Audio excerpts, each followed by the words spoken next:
subsanado ya todos los problemas, algo que se han fundido las luces. Esto es el Congreso Interminable. Quiero dar paso a María Jesús Hernández Jiménez. Ella es psicóloga, es profesora de la Valencian International University, directora del máster de terapia de psicología de tercera generación y especializada en el tema de violencia de género y trabajo con adolescentes. Yo no voy a extenderme mucho porque ha publicado, ha intervenido en jornadas, congresos, etcétera. Directamente voy a dar paso para aprovechar la mañana y luego pues tomaremos un turno de ronda de preguntas para hacer un poco de feedback, ¿vale? Si tenéis cualquier consulta luego del tema referente a la organización, pues hemos pasado la hoja de deberes y derechos que dijimos ayer, estamos a vuestra disposición, cualquier cosa, ¿vale? Muchas gracias. Bueno, en primer lugar, felicitar a la Universidad Politécnica de Valencia y a la Asociación Praxis el haber llevado a cabo este congreso internacional y agradecerles el que me hayan invitado a participar en él.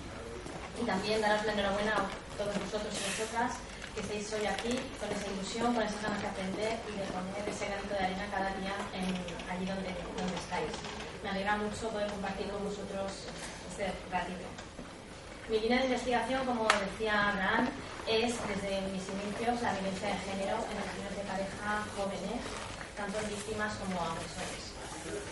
Bien, mi intervención va a tratar los problemas emocionales en los jóvenes, adolescentes. Nos centraremos en los jóvenes agresores de pareja y hablaremos también de la intervención en terapia de tercera generación. Bueno, hemos escuchado en varias ocasiones, ayer, hoy, que la adolescencia es un periodo crucial en la vida de las personas.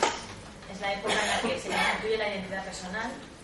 En todas las etapas de la vida se pasa por momentos de crisis que se resuelven normalmente sin dificultad alguna.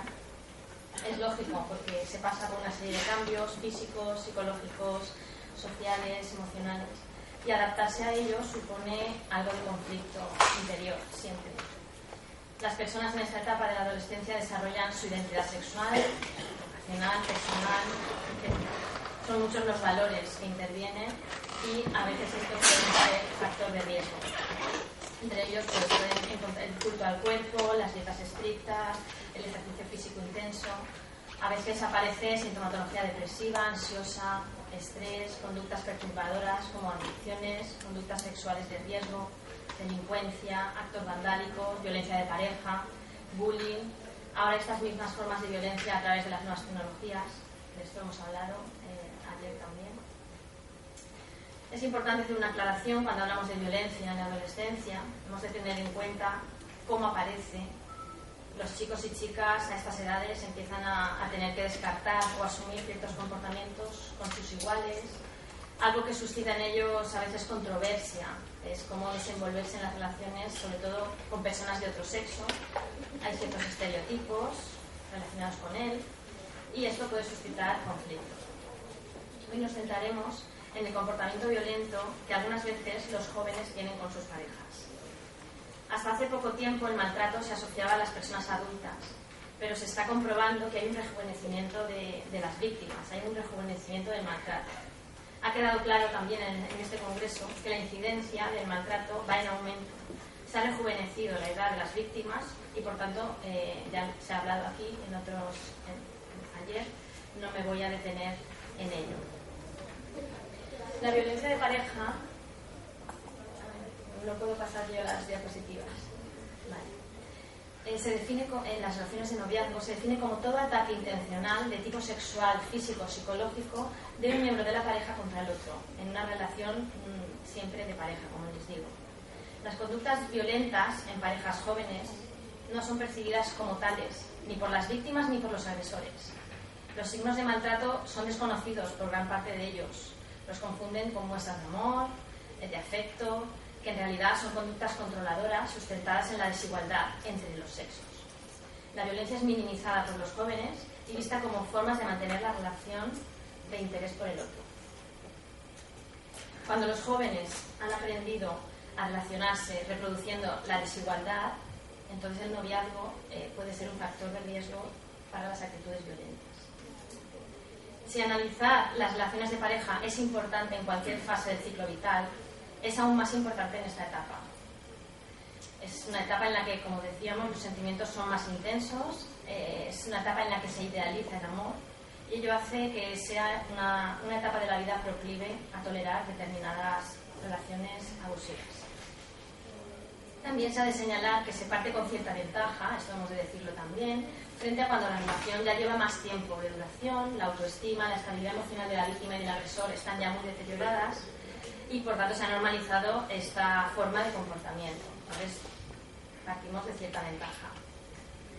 Asimismo, es de todos conocido que los agresores de pareja en su mayoría de casos no presentan un trastorno mental, pero sí que presentan características psicológicas peculiares y es bueno que las revisemos y nos dediquemos a ellas. Por eso vamos a ver ahora cuáles son los problemas emocionales que presentan los agresores de pareja jóvenes.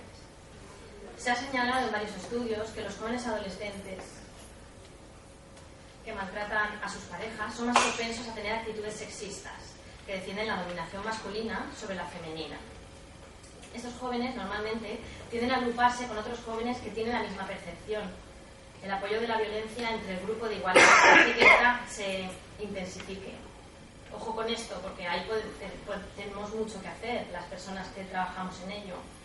Podemos intervenir en los institutos, es importante darse cuenta y cambiar a los grupos, por ejemplo, pues a menudo, ¿no? Que no siempre se relacionan los mismos con los mismos. Se deben fomentar relaciones saludables, se debe aclarar cuáles son las no saludables, se debe trabajar los estereotipos sexuales, trabajar el control, la ira, el rechazo, entre otros temas. Se debe trabajar qué esperan los jóvenes de las relaciones de pareja. Qué es sano que esperen y qué no lo es. A veces se plantea la relación entre conducta violenta y trastorno de personalidad, como el trastorno antisocial, caracterizado por la manipulación, la falta de empatía, el sentimiento de culpa. Se encuentra también el consumo de alcohol, otras drogas, así como los celos patológicos. El alcohol y las drogas, al desinhibir, facilitan, por tanto, la conducta violenta, aunque hemos de decir que no es la causa, solo que puede ayudar a que se produzca. Se ha hablado mucho esta mañana del consumo de alcohol, no me voy a detener. Es importante que se tenga en cuenta y sea considerado como un problema de salud porque realmente lo es. Los celos patológicos juegan un papel importante en las conductas violentas, como decíamos, también ayer se comentó, tanto en el noviazgo como en etapas posteriores. Los celos son considerados como una preocupación excesiva e infundada respecto a la infidelidad de la pareja. En cuanto a las habilidades sociales y de comunicación, es común encontrar adolescentes que agreden a sus parejas que presentan escasa habilidad de comunicación. Esto ocurre con la pareja, en la familia, en las clases, ¿no? En todos los ámbitos. También se han encontrado variables como la autoestima y la inseguridad. La falta de autoestima y la inseguridad presente en las conductas violentas.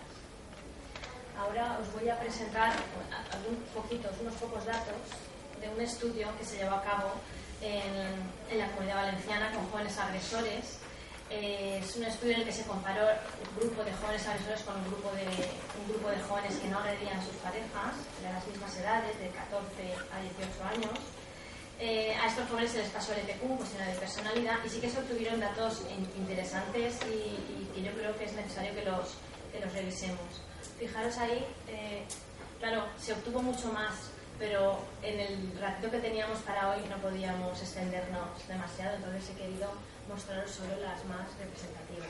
La variable de neuroticismo, es decir, lo que nos dice si los jóvenes presentan estabilidad emocional, si son capaces de resolver conflictos, presentan tolerancia a la frustración, no explotan con facilidad, pues se encontró en el grupo experimental, el grupo de jóvenes agresores, se encontró, si podéis ver, si os llega, en puntuaciones altas, podéis ver,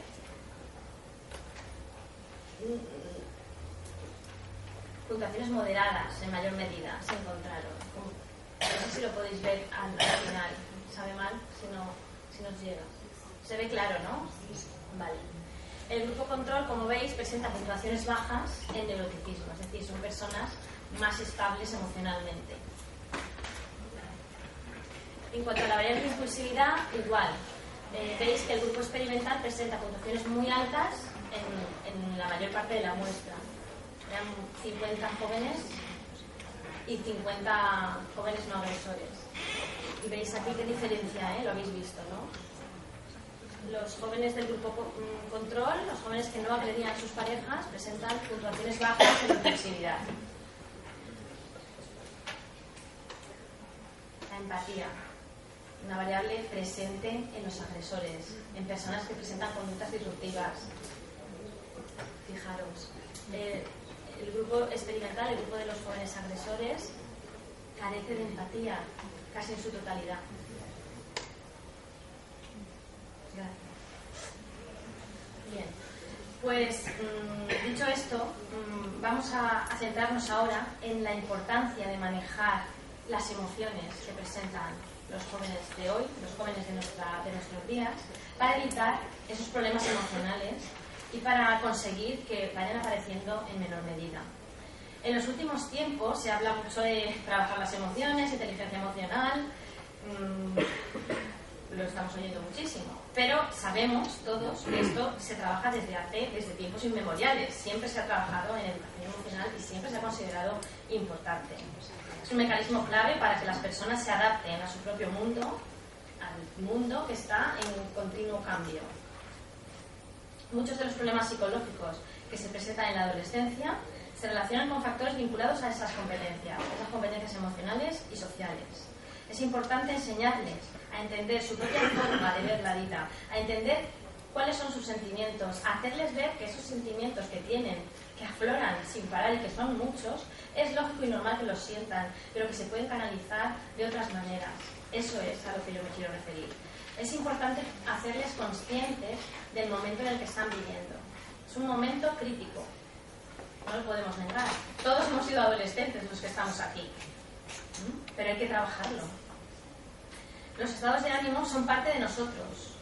Se trata de aceptar esos estados de ánimo que presentamos en diferentes situaciones de la vida para poder gestionarlos bien y adaptarlos a esa vida que tenemos, que vale tanto y que podemos disfrutar. Nos conviene, por un lado, comprender cómo funcionamos internamente para poder aceptarnos y, por otro, para ser capaces de funcionar en el ámbito de las relaciones humanas, algo que es tan importante de lo que estamos hablando aquí. Hay que aprender a diferenciar entre los estados de ánimo que predominan en nosotros y darnos cuenta de si alguno de ellos se encuentra de manera excesiva y desequilibra nuestro comportamiento. Esa es la meta. Esa es nuestra meta como profesionales, para trabajar con nuestros chavales. Los seres humanos somos eminentemente sociales. Cuidar nuestras relaciones es cuidar de nosotros mismos. Las relaciones con los demás pueden ser una fuente de enorme disfrute o de tremendo sufrimiento. Hemos de enseñarles que si cuidan sus relaciones, apostarán por ser más felices y harán más felices a los demás. Harán más felices a los que tengan cerca, a los que tengan al lado. Vamos a ver ahora cómo la inteligencia emocional correlaciona positivamente con algunas variables que nos interesan. En primer lugar, vamos a pasar aquí. La inteligencia emocional y las relaciones interpersonales.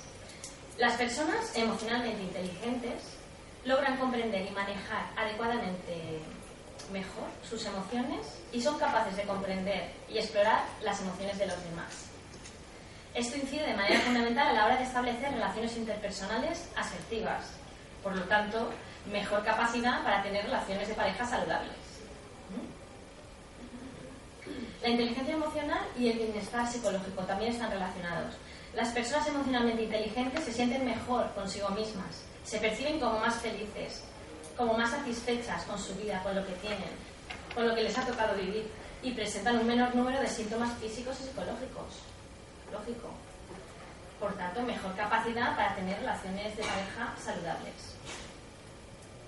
La inteligencia emocional, en tercer lugar, y ajuste psicológico. Las habilidades emocionales permiten discernir entre diferentes estados emocionales, comprenderlos y regularlos bien, siendo factores de protección para la salud mental y física. Por tanto, mejor capacidad para tener relaciones de pareja saludables. Y por último, inteligencia emocional y conducta disruptiva. existe una correlación directamente en la inteligencia emocional y el no presentar, el no contar en tu repertorio de conductas estrategias de afrontamiento con las que te hagan capaz de resolver problemas y resolver conflictos. Entonces, alta prevalencia de comportamientos disruptivos, personas con mal discernimiento, mal desarrollo de su estabilidad emocional. Por lo tanto, tener capacidad para poder tener y poder disfrutar de relaciones de pareja saludables. Esta correlación positiva de la inteligencia emocional con diferentes variables permite entender, permite que veamos que la inteligencia emocional es un factor de protección individual para las relaciones de pareja. Es un factor de protección y hemos de echar mano de él. Es igual que cuando, por ejemplo, luego hablaremos de terapia, bueno, ya vamos a empezar a hablar de terapia, cuando trabajamos con nuestros jóvenes, con jóvenes que presentan problemas, a veces nos ensañamos y dedicamos parte de la intervención a la conducta problema, a lo que han hecho mal, a donde se han equivocado, el comportamiento perturbador, y no nos damos cuenta que esas personas con las que estamos trabajando, esas personas a las que les estamos intentando hacer ver lo mal que lo están haciendo, lo mal que se están comportando, esas personas cuentan en su repertorio conductual también con algo positivo, con virtudes, con fortalezas. Hemos de echar mano de eso también y hemos de decirlo y hemos de hacerles ver que explotando eso quizá pueden estar mejor, ¿no? Entonces, bueno, eso es. Tengamos en cuenta la inteligencia emocional como un factor de protección y trabajemos en ello. Bien, ahora ya la última parte de la intervención nos vamos a centrar en la terapia psicológica de tercera generación. Bueno, en los últimos años, en los últimos tiempos han emergido un nuevo grupo de terapias que difieren de las que ya existían por el objetivo que persiguen y por las técnicas que utilizan. Para nada se menosprecia lo que ya existía, de hecho se ha venido mejorando. De todos es conocido que poco a poco las personas vamos mejorando, vamos cambiando, nos vamos dando cuenta de nuestros errores, vamos intentando mejorar y hacer las cosas mejor. Entonces, esto es. La terapia de tercera generación es una nueva ola de terapias dentro de la orientación cognitivo-conductual de la psicología. Sigue trabajando en la primera y la segunda, empezó en el condicionamiento clásico, la segunda ola con muchísimas técnicas que han ayudado mucho a lo que hoy nos concierne aquí, el tema de los jóvenes y de los problemas con ellos, técnicas de refuerzo, técnicas de castigo, técnicas cognitivas. La terapia de tercera generación está basada en lo cognitivo en mayor medida y, como os digo, va a utilizar lo que ya existía, pero un poco mejorado. Se está intentando mejorar. Todas las terapias de tercera generación comparten características comunes, entre ellas el uso de mindfulness. Vamos a hablar un poquito de lo que es el trabajo de la aceptación, la importancia de los valores que os decía antes, de los valores, las virtudes, las fortalezas que presentan las personas, y se centra también mucho en valorar lo que es la relación terapéutica. Igual que las relaciones entre las personas son importantes, es importante la relación que dos hermanos tienen entre sí, es importante la relación que una familia tiene, los padres con los hijos con los padres, etc. También es importante la relación terapéutica del psicólogo, el psicólogo clínico, el terapeuta, el profesor con el niño. Ya no es necesario quedarnos en el psicólogo y el paciente, sino la persona que trabaja con el menor. Esa relación es importante, y es importante hacerle ver a ese niño o a ese joven que estamos ahí, que le queremos ayudar, que entendemos por lo que está pasando, que nosotros en su lugar nos sentiríamos igual de mal que él, pero que podemos conseguir un cambio, ¿vale? Muy bien. La terapia de tercera generación no surge, como os decía, para romper con las tradiciones, ni tampoco pretende ser la solución a todo. La intención es ayudar de la mejor manera posible a quienes sufren y trabajar en el desarrollo de una práctica de la psicología que sea más respetuosa con el desafío que supone la condición humana. La mayoría de problemas tienen múltiples realidades. Esto ocurre en el ámbito de los jóvenes, que es el que aquí nos ocupa. No es aconsejable centrarse únicamente en la patología del paciente, en la patología del joven, la conducta perturbadora, y centrarnos solo en solucionar eso, la conducta perturbadora. Somos conscientes de que todo no se puede dominar y controlar. Es importante ser sensible al papel que el contexto tiene para el problema en sí, para su propia comprensión. El problema en sí no es todo, hay mucho más. Esta mañana también se hablaba de eso. Muy bien, todas las personas contamos, como les decía, con fortalezas y virtudes de las que echar mano.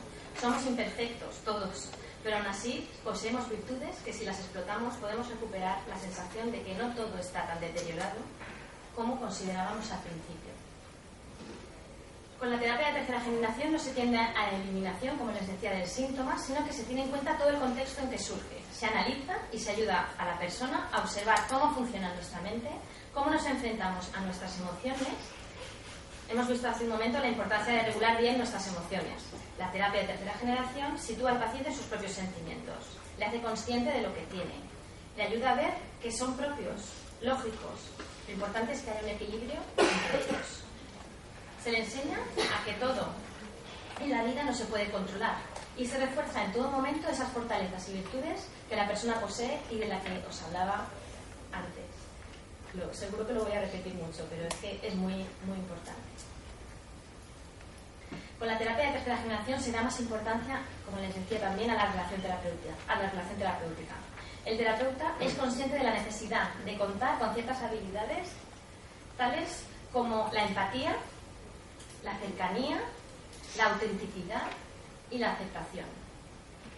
Es muy importante hacer ver al joven, sobre todo, que de verdad estamos ahí, que nos ponemos en su piel, que estamos entregados a lo que nos dice de manera sincera y sin sesgo alguno. Esto es muy importante y que ellos lo perciban que es así, dando siempre expectativas realistas y aceptando lo que nos plantea.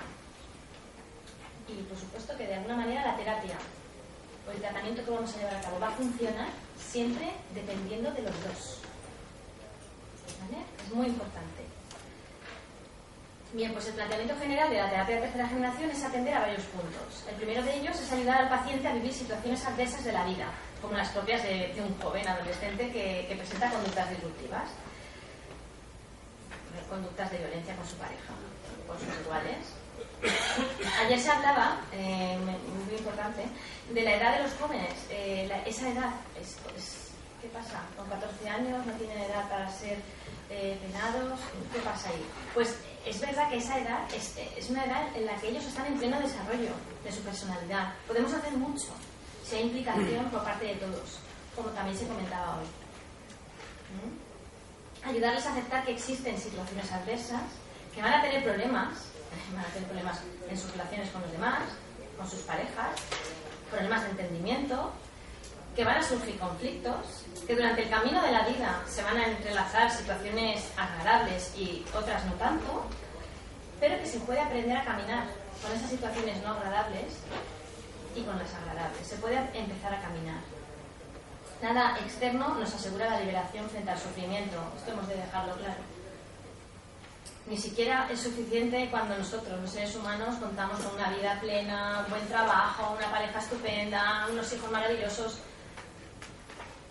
Ni siquiera eso. Entonces, se enseña al paciente a no luchar por hacer desaparecer el problema, ya que esto puede ocasionarle más problemas aún. Se ayuda a comprender y aprender que en la vida, pues, están las situaciones, ocurren los conflictos y que lo importante es que seamos capaces, con inteligencia emocional, de resolverlos. Otro de los planteamientos de la terapia de tercera generación es ver la terapia como un camino, como os decía, para ayudar al paciente a comprender su conducta y hacerle ver que a veces es importante aceptar el malestar y contextualizarlo adecuadamente, darle la importancia que tiene. Es lo que nos enseña a crecer y a madurar en la vida. El terapeuta dirige a los pacientes a vivir en el aquí y en el ahora, en el momento presente, en lo que tengo hoy, porque lo que tuve ayer ya no lo tengo lo que hoy, ahora estoy haciendo. Se deja claro en la terapia que es condición indispensable el que cada uno se acepte a sí mismo, se acepte a sí mismo tal como es. Mientras esto no se consiga, no puede haber un cambio ni una mejoría. Ha de haber una actitud de amor hacia uno mismo, siempre. Lo mismo ocurre con la tolerancia hacia los demás. Se les enseña siempre a ponerse en el lugar del otro. Dejar de lado la cultura del slow y enseñar al paciente que no es posible abarcarlo todo. No podemos llegar a todo. O si llegamos, no es posible llegar al mismo ritmo que llegan los demás. Cada uno llevamos nuestro propio ritmo y es respetable. Es muy importante. La terapia de tercera generación se puede llevar a cabo en cualquier tipo de trastorno o problema emocional, y en los jóvenes se está viendo, se está trabajando en estos últimos años, se está viendo cómo se consiguen éxito terapéutico en mucha mayor medida. Todavía están en evolución, en investigación, como todo, pero se está comprobando. Las terapias de tercera generación no se centran únicamente, como os digo, en cambiar el evento, lo que ocurre, lo que está perturbando en un momento dado a la persona. Lo que modifican es el significado y la función que ese suceso tiene a nivel psicológico para la vida. Ayudan a conferirle otro significado, a modificar las condiciones generadas por ese acontecimiento que genera perturbación y malestar. Por otra parte, también hemos comentado que las terapias de tercera generación están basadas en un contextualismo funcional. Eso quiere decir que comparten una visión holística.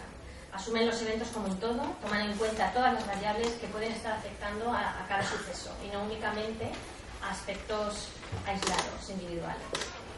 Queda patente que esta tercera ola de terapia ha supuesto algunos cambios en la forma de contextualizar los problemas y las emociones.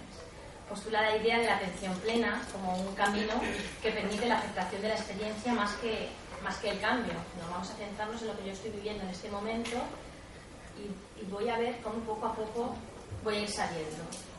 El objetivo es poder cultivar una relación distinta con el síntoma y con la experiencia emocional, donde las emociones, las sensaciones, los pensamientos son atendidos y aceptados como experiencias, como fenómenos mentales que aparecen y desaparecen. La ansiedad, por ejemplo, es una emoción. Cuando vienen a consulta personas con ansiedad elevada, con trastorno de ansiedad fuerte, no son capaces pues, por ejemplo, de subir al autobús o de exponer un trabajo en público, fobia social. Se les enseña que esa ansiedad que sienten en ese momento es lógico, lo están pasando mal y es normal, pero esa ansiedad, igual que viene, se va, no van a morir por eso. Entonces es lo que trabajamos en la terapia.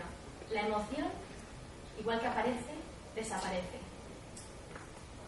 Vamos a gestionar, cuando aparece, cómo llevarlo lo mejor posible, para tener en cuenta que no soy yo, sino que es una emoción y se va a ir. No sé si me...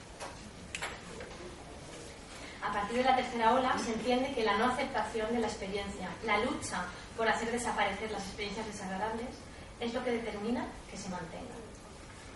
Aceptar con ecuanimidad la experiencia afectiva es un aporte clave de la tercera ola. El cambio está vinculado a las acciones que el paciente debe realizar para lograr objetivos en su vida, más que al cambio de la propia experiencia afectiva. Las terapias de tercera generación más destacadas y con las que más se trabaja en el ámbito de la adolescencia son, en primer lugar, el counseling, el mindfulness. Ahora hablaremos un poquito de cada una: la psicología positiva, la terapia de aceptación y compromiso y la terapia dialéctico-conductual. El counseling es una herramienta, yo me imagino que habréis oído todos hablar del counseling, incluso algunos lo habréis puesto en práctica. Es una herramienta terapéutica que promueve el cambio, la relación y la competencia, ¿vale? Siempre con el menor coste posible, porque esto a través de reflexiones, comentarios con el paciente y el terapeuta. Es la capacidad de hacer reflexionar a una persona, en este caso a un joven, por medio de preguntas, de modo que pueda llegar a tomar las decisiones que considera adecuadas para él y para su salud, con ayuda del profesional, por supuesto. Las técnicas que implica el counseling son habilidades de comunicación, saber proporcionar apoyo emocional, facilitar la solución de problemas, tener habilidades de autorregulación emocional para lograrlo. Para ello se necesitan actitudes, como comentábamos antes, como la aceptación incondicional de las personas, el respeto por el diferente, pero considerándolas siempre capaces, evitando, por supuesto, falsos paternalismos, que a veces también se tiende a eso, ¿no? la capacidad de empatizar, no solo de respetar y comprender lo que la otra persona siente o lo que la otra persona nos dice, sino que la otra persona vea que nosotros entendemos y comprendemos por dónde está pasando. Son dos cosas distintas. También es importante la capacidad de congruencia, es decir, comunicar al otro lo que sentimos desde la veracidad, pero que seamos congruentes, que seamos fiables, que nos crean y vean que es verdad, que miramos a los ojos y que entiendan que estamos ahí, estamos entregados. En definitiva, el counseling se basa en el modelo de competencia, se apoya en el desarrollo de las capacidades de la persona. Volvemos al tema de las virtudes, hacer ver las capacidades que la persona presenta en lugar de sus deficiencias. Mindfulness es una práctica de meditación budista que también cuenta con milenios de existencia, pero ahora ha vuelto un poco, está muy de actualidad. El proceso psicológico básico en el que se fundamenta es muy sencillo, es la atención plena. Es el hacernos conscientes, el tener claro que yo ahora estoy aquí hablando con vosotros. Es eso, es ser consciente de que yo estoy aquí, de que yo hace 20 minutos, no sé, antes de empezar, estaba nerviosa, tenía ansiedad porque iba a hablar ante un grupo numeroso de personas y tenía ansiedad moderada. Yo lo quiero hacer bien, estas personas están aquí, tienen ganas de escucharme, quieren saber qué les voy a contar. Quiero llegar, quiero que esto sirva de algo. Es normal que yo me sintiera nerviosa, con ansiedad. Es normal que ahora esté aquí emocionada, con ganas de llegaros.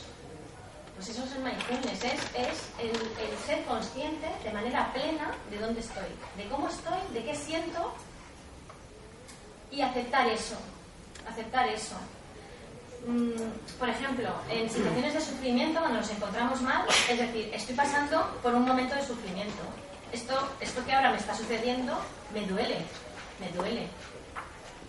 Pero al aplicarlo, al ser consciente de que me duele, de que lo estoy pasando mal, aprendemos a distanciarnos de ese sufrimiento y nos damos cuenta de que nosotros somos algo más que ese sufrimiento. Nosotros somos la persona y el sufrimiento es la emoción que ocurre por esa situación que nos acaba de pasar. ¿Vale? Al hacernos conscientes de lo que pasa, podemos establecer una cierta distancia con el sufrimiento, como os decía, y estar presente sin dejarnos engullir por él. Tenemos dolor o sufrimiento, pero no somos ni ese dolor ni ese sufrimiento. Es hacernos conscientes del momento presente, del momento en el que estoy, de la situación que estoy viviendo. Y el mindfulness se utiliza en todas las terapias, todas las técnicas de tercera generación trabajan mindfulness. Trabajan counseling, trabajan psicología positiva. La psicología positiva no es más que echar mano de las fortalezas y virtudes que la persona tiene. Y en la terapia, trabajar eso. No quiere decir que todo es bonito y todo es bello, no. La persona tiene fortalezas y virtudes y también tiene defectos. Pero te queremos tal como eres. Y podemos echar mano de lo bueno que tienes para que empieces a salir y para que empieces a darte importancia y que, ¿no?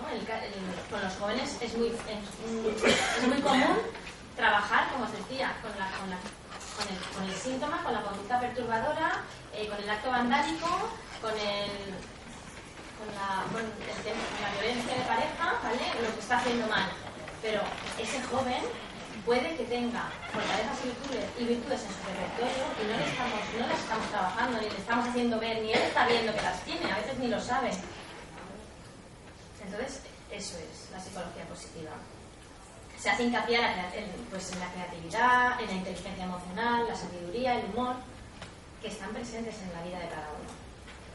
La terapia de aceptación y compromiso también es otra de las terapias de tercera generación, y la terapia de aceptación y compromiso trabaja también desde la aceptación a través de metáforas, a través de paradojas, a través de ejercicios experienciales. Entonces los pacientes aprenden a contactar con sus pensamientos y sentimientos, con sus recuerdos, con sus sensaciones, tanto los que teme, los que le crean malestar o de los que huye, como los que no. Entonces el paciente aprende a gestionarlo y aprende a convivir con ello. Luego la terapia dialéctico-conductual también va por el mismo camino, trabaja igualmente el mindfulness y el counseling, y ella, la terapia dialéctico-conductual, trabaja sobre todo con la desregulación emocional de las personas. La terapia dialéctico-conductual se empezó a trabajar con pacientes muy enfermos, trastornos de personalidad, personas que estaban muy mal, muy poca regulación emocional para las personas con trastorno límite de personalidad, y se vio que se obtenían muy buenos resultados. Entonces, su autora, que es Linehan, empezó a darse cuenta que se podía trabajar también con adolescentes con problemas emocionales, con problemas de conductas bulímicas y conductas de anorexia, y se ha visto también el éxito de esta terapia, y es que los pacientes aprenden a regular sus emociones. Son personas que vienen de ambientes muy invalidantes emocionalmente, de ellos mismos, con familia, ambientes que se han enquistado ya desde la infancia, como comentábamos esta mañana, como se comentaba esta mañana, familias muy desestructuradas y que no se ha trabajado porque han pasado desapercibidas a nuestros ojos. Y esta terapia ayuda a regular esas emociones y a validar a ayudar a la persona a vivir. Ese es el ambiente invalidante que tengo, pero es lo que tengo, pero no por eso soy un desecho de la sociedad, y no por eso. Entonces también está obteniendo muy buenos resultados.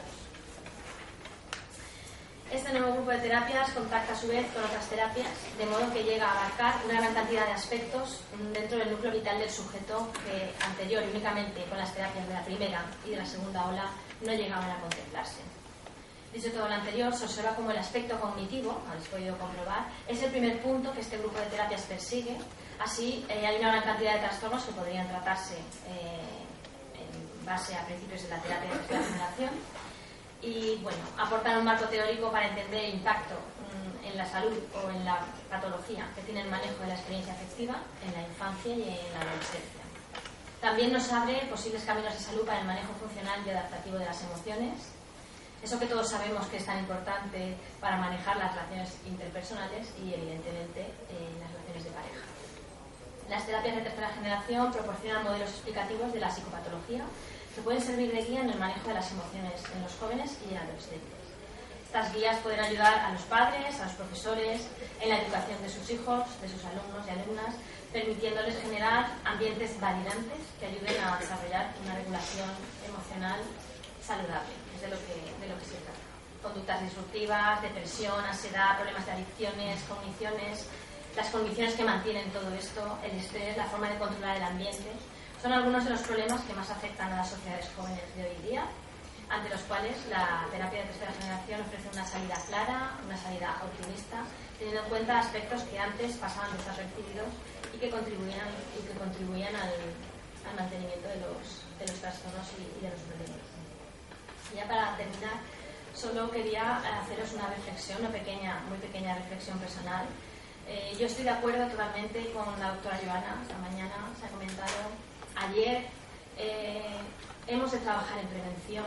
¿Cómo erradicar? ¿Qué podemos hacer? ¿Cómo puede ser? A mí, en muchos otros foros me han preguntado, ¿cómo puede ser? ¿Cómo es posible que en sociedades tan avanzadas siga existiendo el problema de la violencia de pareja? Pues hemos de trabajar mucho en prevención, educar desde la cuna. Y yo, sinceramente, pienso que solo cuando el número de personas que se orientan, que nos estamos orientando a la conciliación, cuando ese número de personas sea mayor al de personas que se orientan hacia el conflicto, esto se resolverá. No es cuestión de endurecer leyes, aunque no hay que menospreciar. Se ha avanzado mucho en tema de legislación, de violencia, es verdad, pero esto es cuestión de todos, nos concierne a todos y a todas, y bueno, no creo que nuestra generación lo vea, pero ojalá sigamos trabajando en ello de manera individual, porque es responsabilidad nuestra, de cada uno, y lo consigamos algún día. Lo que quería deciros. Muchas gracias por escucharme.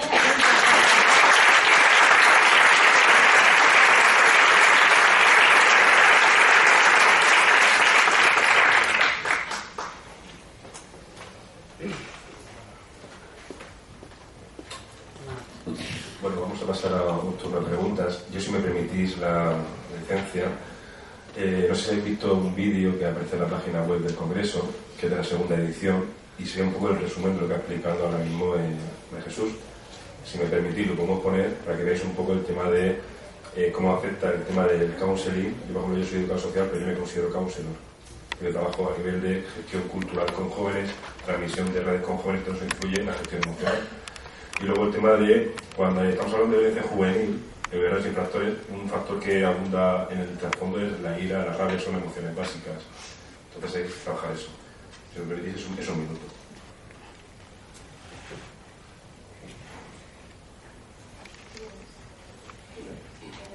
Sí.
del mindfulness como la atención plena. Si una persona no se autoconoce, no sabe qué siente, cómo lo siente, para qué lo siente, lógicamente no se puede trabajar, pues va desorientado. Y luego, por ejemplo, el tema del counseling, como decía María Jesús, tengo que buscar la aceptación de esa persona, tanto de sus... Todas las personas tenemos defectos, tenemos virtudes, pero tenemos que buscar la excelencia personal de cada uno. Depende del enfoque, no hay personas buenas ni personas malas, es el enfoque que tiene cada persona de esa persona. Esa otra persona puede ser cabezota y a veces puede ser tenaz, es la misma situación. Una es para productivo y otra para... Entonces, ahora si queréis, hasta estamos a hacer turno de preguntas, ¿vale? Yo, partiendo de la base de que estoy de acuerdo en prácticamente todo lo que has dicho, nosotros el modelo que seguimos en el centro en el que yo dirijo es vinculación emocional validante, entendiendo la